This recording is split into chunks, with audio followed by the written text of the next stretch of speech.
Hey Tubers, and thank you for tuning in to today's toy review. And today's video is going to be quite very much straightforward, a bit of a quickie because I'm running out of time. And of course, yes, we're nearly coming up towards 10 o'clock, so I'm basically making this video at around at least 9:35 or 9:34 or something like that, hey. But hey, let's not go wrong and straightforward too hard on ourselves because we're going to be taking a look at two toy cars. Do you remember what? I've just straightforward had a look at this car here. Her name was Trixie, and she is based on a... what car is that? Okay, let's see what car is that thing. I'm not quite totally sure. Is that supposed to be a... is that like a Chevrolet Trax? Trixie the Chevrolet Trax.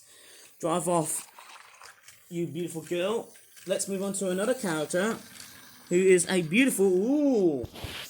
Is that quite the very strangest looking car that you might have seen so far? Or maybe I don't think it is, but strangely enough we are going to be looking at today's car. Right in front of you is a new scarlety red SUV vehicle. His name is...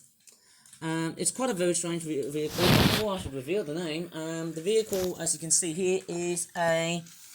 I think it's a Chevrolet Blazer EV, or should I just say Skreemerz? Because obviously that's the car brand that I always seem to fictionalize in terms of branding and whatnot. So this vehicle is apparently based on a Chevrolet Blazer EV. Electric indeed. Electric indeed. Just like that train right there. And what's even more interesting is that the face is quite strange because the mouth is all custom painted. The eyes look a little bit straightforward, faded a bit. I don't know why. But let me make a slight comparison with another vehicle that I've made, which is of course Trixie, the Chevrolet Trax.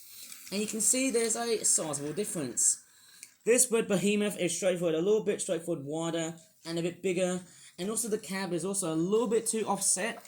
Whereas if you look at Trixie there, she's basically on the right dimension. And ignore that train for a moment, please. Okay, looking on the back, the vehicle designs look fairly nice to look at, and what I really like about those car designs is that they are straightforward, almost identical, and exactly the same. And do you know what? These vehicles look actually quite amazing to look at. And if you look at both sides, you can start to see why they do look totally and utterly amazing. I somehow can't believe my eye. Somehow the way that those vehicles are being designed, it's somehow quite amazing to see. The wheels look very much different in design. Very, very nice, obviously in that side here too. Therefore it is quite nice going by the headlights and also the back tail lights as well. So they do look very nice at times. Or should I just say and or at times. Okay, that's very cool to see. And then we've also got another very unique feature is that there's no badge on the front of... I think the model is a Chevrolet Blazer. I think it is. Obviously I'll call it the Skreemerz Blazer EV. I've just straightforward done it. Most notably, that car is male and that car is female. And that actually sort of is a bit of a coincidence that I released the Chevrolet Corvette, the blue one, from about 3 years ago, and the Cruise.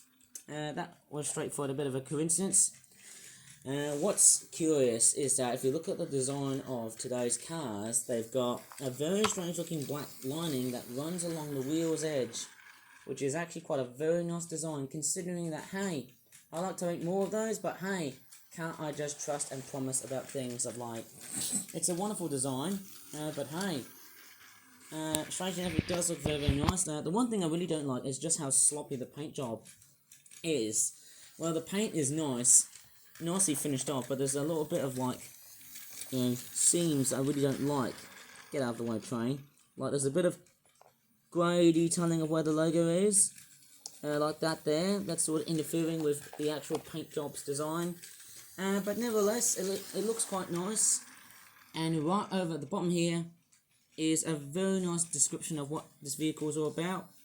Very, very nice, but it actually doesn't talk about the actual car model itself.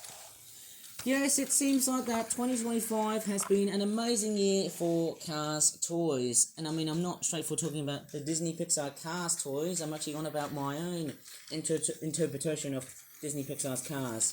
But there you go. It is quite a very nice design. Yeah, the mouth and the headlights do look custom painted. But boy, oh boy, do I really like the looks of them. they certainly do look their best.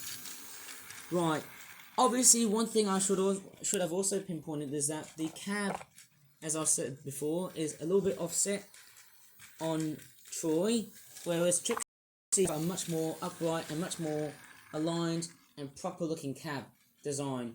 And that's something I should really know about it from, like, well, let's just say eons time. But anyways, I'm going to end this video here. Coming up towards the 5-minute mark. Sorry I can't straightforward make the videos long enough nowadays. But anyways, if you really enjoyed this pretty short and sharp video on YouTube, please give this video a very good like. Oh, there you go, that's the license plate right there. And also a bit of tail light design here, eh? But anyways, do subscribe for more content in the future in relationship to flat toys and whatnot. And as always, thanks so much for watching and bye for now.